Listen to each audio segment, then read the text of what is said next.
সাবেক প্রধানমন্ত্রী শেখ হাসিনার বেসরকারি শিল্প বিনিয়োগ বিষয়ক উপদেষ্টা সালমান এফ রহমান এবং সাবেক আইনমন্ত্রী আনিসুল হক গ্রেফতার হয়েছেন।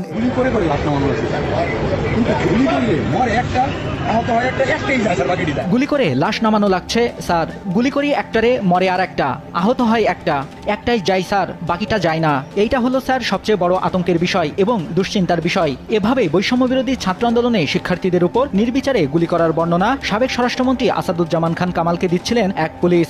আচ্ছা, এই জিনিসটা আমি আপনাদের পরিষ্কার করে দিচ্ছি। জিনিসটা হচ্ছে যে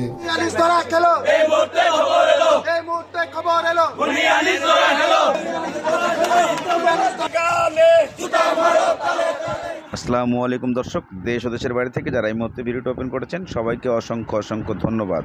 দর্শক, প্রথমেই আপনারা শিরোনাম দেখেছেন, এখন দেখবেন বিস্তারিতর প্রথম অংশেই আপনারা দেখেছেন এবং আপনারা ইতিমধ্যে অনেকেই জেনে গেছেন যে বাংলাদেশের দুই প্রান্তের দুই মাস্তান অর্থাৎ দুই ক্রিমিনাল যে সালমান এফ রহমান এবং আইনমন্ত্রী আনিসুল হক দুইজন গ্রেপ্তার হয়েছেন।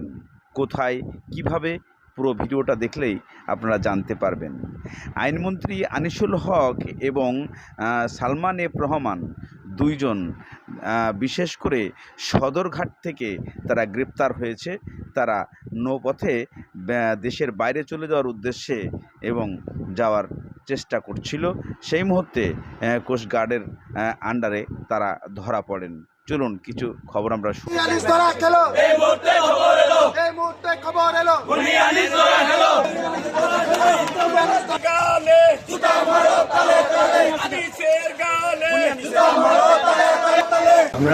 আমরা জানি যে বাংলাদেশের এই স্বৈরাচার সরকার ক্ষমতায় আসার পর এই দেশের যেই আদালতের যে স্বাধীনতা, এটা একমাত্র আইনমন্ত্রী আনিসুর রহমানের মাধ্যমে নস্যাৎ হয়েছে।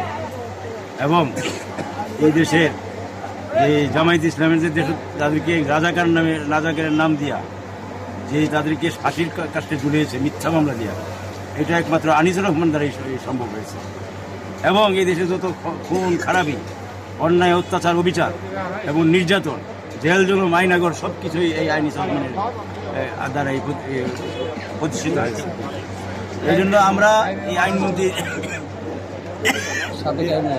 সাবেক আইনমন্ত্রীর কুকর্মের জন্য সরকারের কাছে তার ফাঁসি কামনা করি এবং অবিলম্বে তার ফাঁসি কার্যকর করেন। এই আইনমন্ত্রী আনিসুল হক আপনি অন্যায়ভাবে বহুত আলেম ওলারা যারা আছে সকলকে মিথ্যা মামলা দিয়ে ফাঁসির কাষ্ঠরে জুড়ে মারছে। আর পাশাপাশি আমরা যারা আছি সকলে আখড়ার পক্ষ থেকে, আখড়াবাসীর পক্ষ থেকে তার অবিলম্বে ফাঁসি দাবি করছি। আজকে এই বাংলার মানুষের আনন্দের দিন। একজন কুখ্যাত খুনি আনিসুল হক ধরা পড়েছে। সারা বাংলাদেশে যে গুম, খুন, হত্যা, নির্যাতন এবং আইনাগর সহ যেই তাণ্ডব চালিয়েছিল, আজকে তার অবসান ঘটেছে। আমরা অবিলম্বে দাবি করব এই খুনি সহ আরো যারা তাদের দোষর আছে, শেখ হাসিনা সহ, তাদের আমরা ফাঁসি দাবি করছি। অবিলম্বে তাদের জনতার আদালতে তাদেরকে ফাঁসি দিতে হবে। আপনারা জানেন যে বাংলাদেশের ইতিহাসে যে নৈরাজ্যের সৃষ্টির একমাত্র হুতা এই অবৈধ আইনমন্ত্রী শেখ হাসিনা তারে দিয়ে বাংলাদেশের সমস্ত কিছু জায়েজ করে নিছে। আপনারা জানেন যে গত এই 1 বছরে বাংলাদেশে বিএনপির নামে 1 লক্ষর উপরে মামলা দিয়েছে। বিএনপির লোকজন তার এই অত্যাচারে, নির্যাতনে বাড়িতে ঘুমাতে পারে না। তো আজকে এই ক্ষমতার যে গায়েবী হামলা দিয়ে যে কাজ করেছে, এই দেশের মানুষ কোনোদিন আনিসুল হককে ক্ষমা করবে। দর্শকবিন্দুরা, আপনারা ইতিমধ্যেই দেখেছেন আনিসুল হক ধরা পড়ায় এবং সালমান এফ রহমান ধরা পড়ায় অনেকে আনন্দ মিছিল করছেন এবং প্রতিবাদ মিছিল করছেন, তাদেরকে ফাঁসি দেওয়া হোক। প্রশ্ন এখানেই দাঁড়ায়, আপনারা হয়তো অনেকেই প্রমাণ চাচ্ছেন যে আসলে কি প্রমাণ। চলুন আপনাদেরকে প্রমাণ দেখিয়ে দিচ্ছি তারা ধরা পড়েছে কি পড়েন নাই, এবং তারা ধরা পড়ে কোথায় তাদেরকে নেওয়া হবে সেই সিদ্ধান্ত এবং সেই নিউজ আপনারা ইতিমধ্যে পেয়ে যাবেন।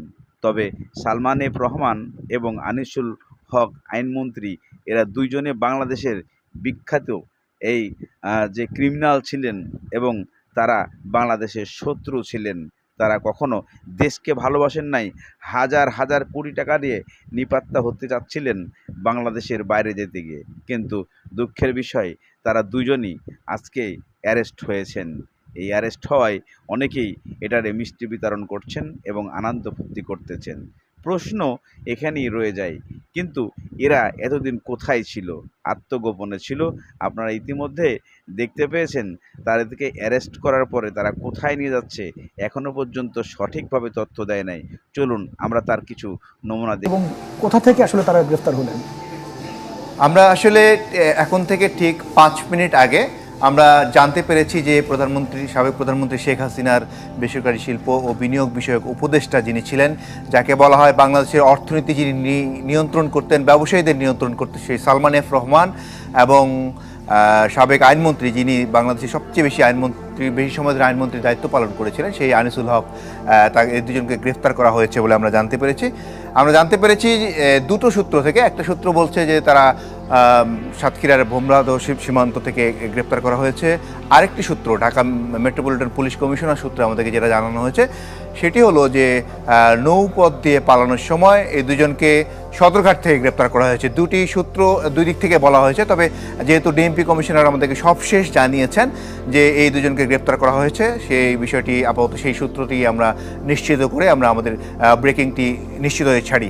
আর এই দুজনের বিষয়ে যদি আমরা বলতে চাই, দেশের অর্থনীতি বিষয়ে গেল 15-16 বছরে সালমান এফ রহমান যে ভূমিকা রাখতেন সেসব বিষয়ে সবগুলো বিষয় এখানে জড়িয়ে আসবে। তবে এখন পর্যন্ত স্পেসিফিক কোন বিষয়ে তাদেরকে গ্রেপ্তার করা হয়েছে অথবা কোন মামলায় গ্রেপ্তার করা হয়েছে সেটি এখন পর্যন্ত পুলিশের পক্ষ থেকে নিশ্চয়তা দেওয়া হয়নি এবং পুলিশ আমাদেরকে সেটি কনফার্মও করেনি। তবে এতটুকু নিশ্চয়তা দিয়েছে তারা যে এই দুজনকে গ্রেপ্তার করা হয়েছে, যারা কিনা সদরঘাট দিয়ে তারা পালাতে চেয়েছিলেন বলে পুলিশ সূত্র বলছে। তো দেশের বিচার বিভাগ নিয়ন্ত্রণ করতেন আনিসুল হক, তার বিরুদ্ধে অনেক অভিযোগ ছিল। আমরা অনেক সাংবাদিকরা তার বিরুদ্ধে সংবাদ প্রকাশ করতে পারেনি। তিনি কি বিচারকদের সিন্ডিকেট নিয়ন্ত্রণ করতেন আমরা কাছ থেকে দেখেছি, এবং সেই আনিসুল হককে আজকে গ্রেপ্তার করা হয়েছে। কিছু অভিযোগে, সুনির্দিষ্ট অভিযোগে পুলিশ গ্রেপ্তার করেছে বলে পুলিশ থেকে কনফার্ম করেছে। আর সালমান এফ রহমানের বিষয়ে যদি আমরা বলি, তিনি দেশের বেশি বাণিজ্য বিভাগে যিনি মাফিয়া বলা হয় সেটি তিনি নিয়ন্ত্রণ করতেন, তাকেও গ্রেপ্তার করা